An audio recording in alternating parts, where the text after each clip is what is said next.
ان آیات میں شرک کی مخالفت کی گئی ہے، اور اللہ تبارک و تعالیٰ فرماتا ہے کہ جتنے بھی گناہ ہیں آدمی کے وہ بخش دیے جائیں گے شرک کو چھوڑ کر۔ شرک ایک ایسا بڑا بھاری گناہ ہے جو بخشا نہیں جائے گا۔ ہم صحیح معنی میں شرک میں تمیز نہیں کر پا رہے۔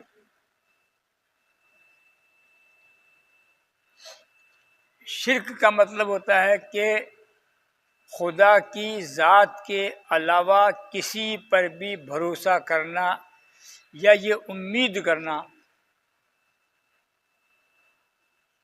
کہ اس سے ہمارا یہ مقصد، یہ ہماری یہ فریاد سن لے گا، یہ ہمارا کام کر دے گا۔ اللہ تبارک و تعالیٰ ذریعہ بناتا ہے، اس سے سوال کرو گے وہ ذریعہ بنا دے گا، مگر اگر ہم جیسے کہ آج میں ہمارے بدعقیدگی میں چلتا ہے کہ ہم نہ جانے کہاں کے چلے جاتے ہیں، تعویذ پہ ہمارے بھروسے ہیں، فال پہ ہمارے یقین ہے، اگر کوئی مصیبت پریشانی ہے تو ہم اللہ کی طرف رجوع نہیں کرتے بلکہ دوسرے طرف رجوع کر لیتے ہیں، دوسری طرف چلے جاتے ہیں ہم لوگ۔ اس سے اللہ تعالیٰ فرماتا ہے ان اللہ لا یغفر ان یشرک بہ ویغفر ما دون ذلک لمن یشاء۔ ان اللہ لا یغفر ان یشرک بہ، اللہ تعالیٰ شرک کا گناہ معاف نہیں کرے گا، ویغفر ما دون ذلک لمن یشاء، اس کے علاوہ جو کچھ ہوگا سب معاف کر دیا جائے گا۔ آپ اللہ تعالیٰ کے اختیار میں ہے کہ جو چاہے گناہ معاف کر دے، لیکن شرک کا گناہ معاف نہیں ہوگا۔ وَمَن يُشْرِكْ بِاللَّهِ فَقَدْ ضَلَّ ضَلَالًا بَعِيدًا، اور جس نے شرک کیا وہ بہت دور کی گمراہی میں جا گرا، جسے زمین سے پاتال میں گیا، اس کا کوئی معاون و مددگار نہیں۔ حدیث ہے اور قرآن میں بھی ذکر ہے کہ اللہ تعالیٰ اس بندے کی طرف رخ ہی نہیں کرے گا جس نے شرک کیا ہے، اس سے منہ پھیر لے گا قیامت کے لیے۔ یہ بھوپوں کے پاس جانا، تعویذ گنڈوں کے چکر میں پڑا لینا،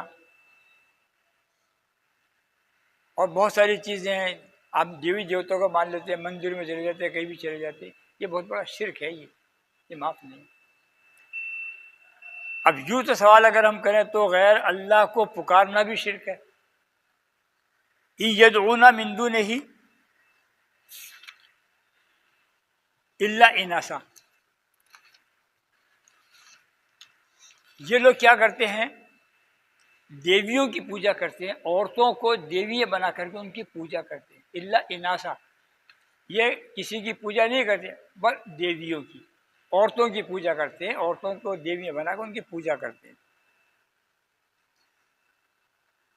وَيَعْبُدُونَ إِلَّا شَيْطَانًا مَرِيدًا لَعَنَهُ اللَّهُ، اور اس شیطان کا کہنا مانتے ہیں جس پر اللہ نے لعنت کی۔ اس شیطان کا کہنا شیطان اکساتا ہے، شیطان کو اکساتا ہے، یہ اچھل اچھل کر سامنے آتے ہیں، یہ سمجھتے ہیں کہ مسلمان چڑھتے ہوں گے کرتے ہوں گے، ہمیں فرق نہیں پڑتا کہ ہمارا عقیدہ، ہمارا ایمان الگ ہے، تمہارا عقیدہ تمہارا ایمان الگ ہے، ہمیں اسے لین دینا نہیں۔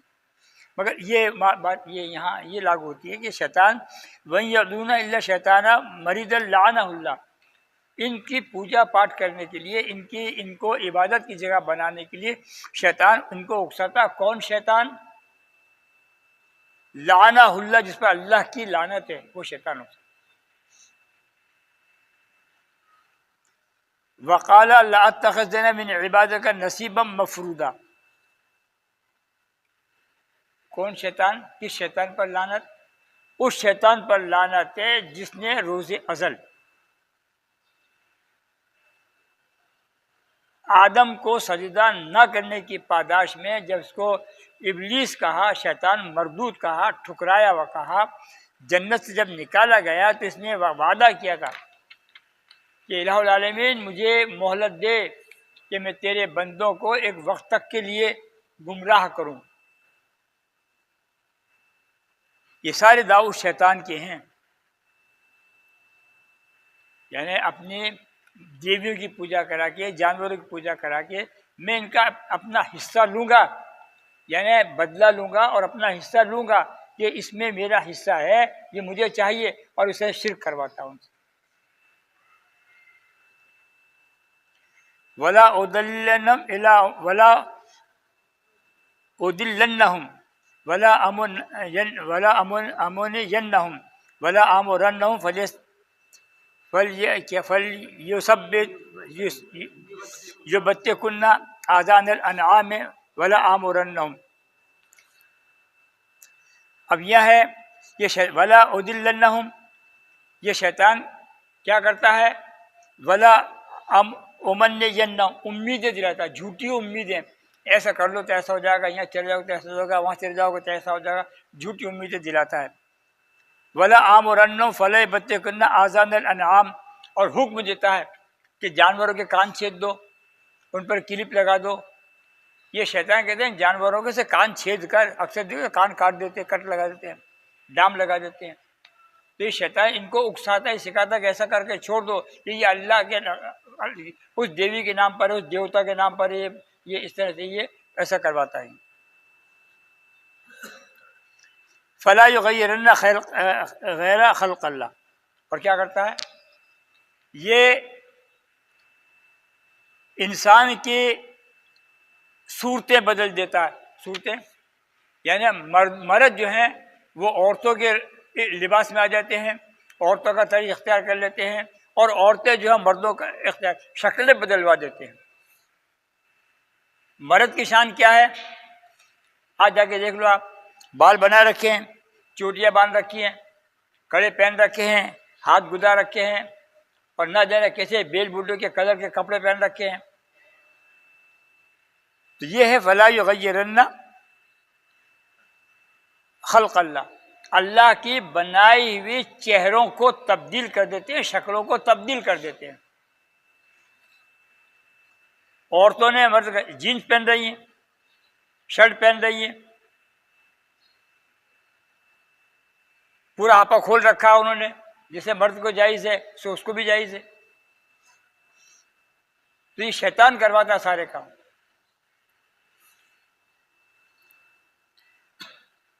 وَمَن يَتَّخِذِ الشَّيْطَانَ وَلِيًّا مِن دُونِ اللَّهِ فَقَدْ خَسِرَ خُسْرَانًا مُبِينًا.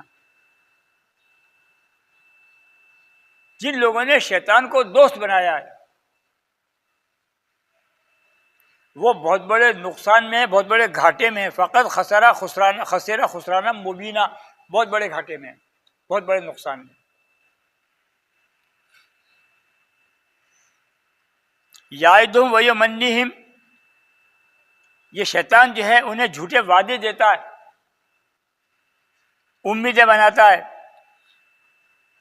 وما یعدہم الشیطان الا غرورا، شیطان وعدے نہیں دیتا بلکہ فریب دیتا ہے، دھوکے دیتا ہے، ہم سے غلط کرواتا ہے، ہم سے شرک کرواتا ہے، خدا اس کے رسول کے فرمان کی مخالفت کرواتا ہے. یہ جھوٹی امیدیں بندھاتا ہے، یہاں چلے جاؤ گے ایسا ہو جائے گا، وہاں چلے جاؤ گے، یہ سب شیطان سکھاتا ہے. اس کا وعدہ کوئی سچا نہیں ہوتا. ایسے کے لیے کیا ہے؟ اولئک مأواہم جہنم ولا یجدون عنہا محیصا، ان کے لیے سیدھا راستہ جہنم کا ہے، ان کو کوئی بچا نہیں سکتا، بچنے کا کوئی راستہ نہیں ان کے پاس.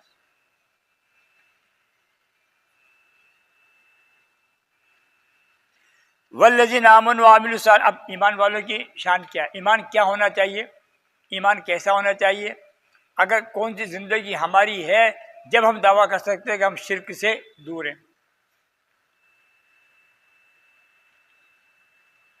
بڑی بڑی باتیں ہیں.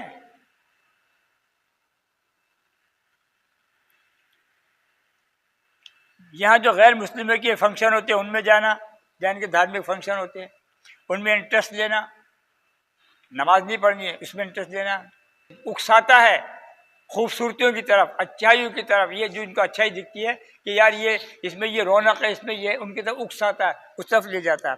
ایمان والے کیا ہے؟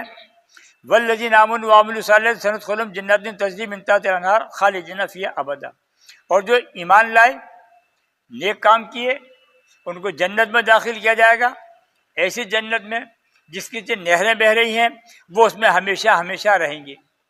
وعد اللہ حقا، یہ اللہ کا سچا وعدہ ہے اہل ایمان کے لیے۔ ومن اصدق من اللہ قیلا، اور اللہ کے وعدے سے سچا وعدہ کس کا ہو سکتا ہے؟ سب کے وعدے جھوٹے ہو سکتے ہیں، سب پلٹ سکتے ہیں، اللہ تبارک و تعالیٰ کا وعدہ جھوٹا نہیں ہو سکتا۔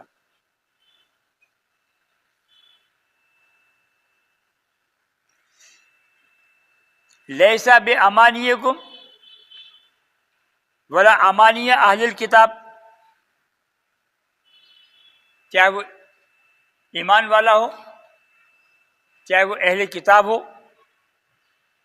یہ سب چیزیں جو ہیں خیالوں پر مبنی ہے کہ ہم کو جنت مل جائے گی۔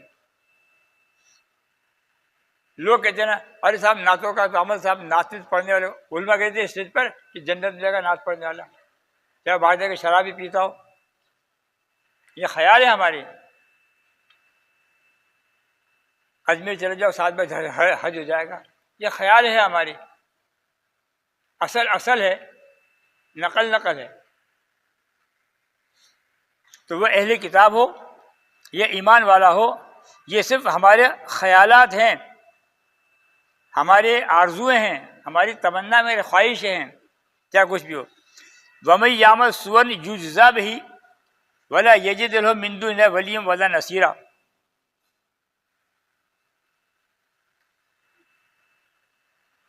جس نے غلط کیا ہے، جس کا غلط عمل ہے، جس کے گناہوں کا عمل ہے، جس کا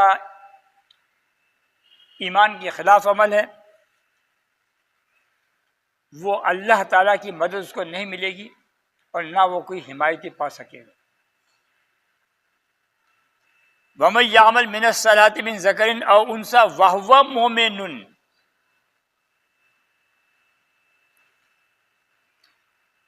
نیک عمل کرنے والا مرد ہو یا عورت،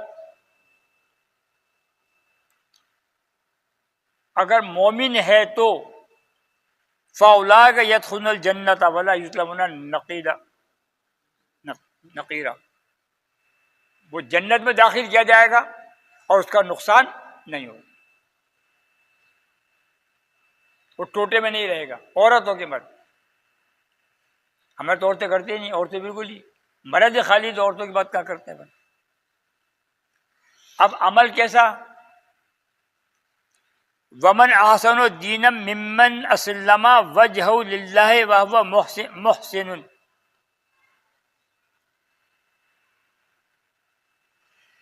جس نے دین کو اپناتے ہوئے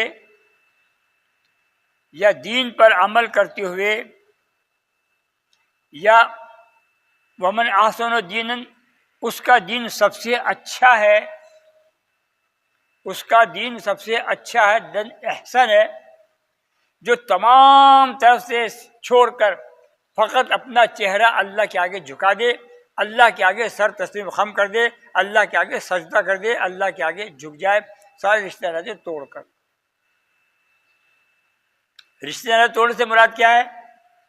کہ وہ رشتے، وہ ناطے، وہ دوستیاں، وہ رسم و رواج جو ہمیں لہو لعب کی طرف بلاتے ہیں،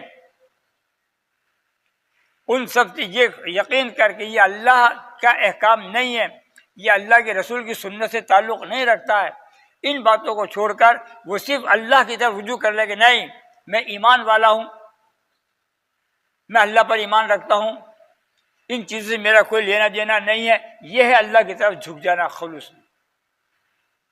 کیوں جھک جانا؟ آگے مثال دی ہے، وَاتَّبَعَ مِلَّةَ إِبْرَاهِيمَ حَنِیفًا، اور وہ نیکی والا ہو، ابراہیم کے دین پر، ابراہیم علیہ السلام کی اتباع کرنے والا ہو۔ اب سوال ہے ابراہیم کون؟ آگے جواب رکھا، واتخذ اللہ ابراہیم خلیلا، وہ ابراہیم جس کو اللہ نے اپنا دوست کہا ہے۔ دوست کیوں کہا؟ ابراہیم علیہ السلام کو اللہ نے دوست کیوں کہا؟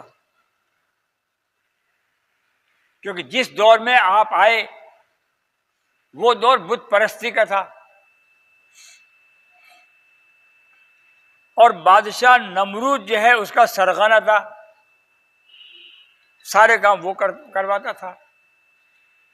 ابراہیم علیہ السلام نے اس کی بات نہیں مانی، اس سے ڈرے نہیں، آگ میں ڈالا آگ میں ڈل گئے، وطن سے نکالا وطن سے نکل گئے، لیکن ان کی طرف رخ نہیں کیا، ان سے تعلق نہیں رکھا، میل جول نہیں رکھا۔ یعنی جس کا پتہ چل جائے کہ یہ آدمی مشرک ہے، یہ آدمی شرک کرتا ہے، یا اس کے طریقے سنت کے خلاف ہے، ان سے اپنے آپ کو کاٹ لینا ہی ملت ابراہیمی کی طرف رجوع ہے۔ ہم تم سے بھی رکھیں گے، ان سے بھی رکھیں گے، دونوں ہاتھ میں لڈو نہیں رہ سکتے، آدمی کو ایک طرف کا ہونا پڑے گا۔ تو اگر وہ مومن ہے، اس کا عقیدہ یہ ہو جو ابراہیم علیہ السلام نے کر کے دکھا دیا، وہ اصل ایمان ہے، اصل میں وہ دین ہے، ملت ابراہیم حنیفہ والا دین وہ ہے کہ ابراہیم علیہ السلام کی طرف سے بالکل سیدھا سادہ مذہب کہ کوئی شرک نہیں، صرف خدا سے تعلق۔ اسی لیے اللہ تعالیٰ واتخذ اللہ ابراہیم خلیلا، اور وہ ابراہیم جو میرا دوست ہے، یعنی اللہ کا دوست ہے۔ وَلِلَّهِ مَا فِي السَّمَاوَاتِ وَمَا فِي الْأَرْضِ، زمین آسمان میں جو کچھ سب اللہ کا ہے۔ وَكَانَ اللَّهُ بِكُلِّ شَيْءٍ مُحِيطًا، اور اللہ تعالیٰ ہر چیز کو گھیرے ہوئے ہے، یعنی ہر چیز پر نظر رکھے ہوئے ہے کہ ہمارے اعمال کیا ہیں، ہمارے عقائد کیا ہیں، ہمارے نظریات کیا ہیں، ہمارے عمل کیا ہیں، ہم کیا کہہ رہے ہیں، ہم کیا کر رہے ہیں، یہ ساری ان تمام چیزوں پر اللہ تعالیٰ کی نظر ہم پر ہے، وہ ہمیں گھیرے ہوئے ہے۔ جس طرح سے کہیں بھی نکل جاؤ، ٹی وی کیمرے میں ہماری فوکس، یہ تو آج کی بات ہے، وہ یہ تو دکھتا ہے، پھر بھی یہ جو انسان کی ایجاد ہے، وہ وہاں بیٹھ کر ہم پہ نظر رکھتا۔ صدق اللہ علیہ۔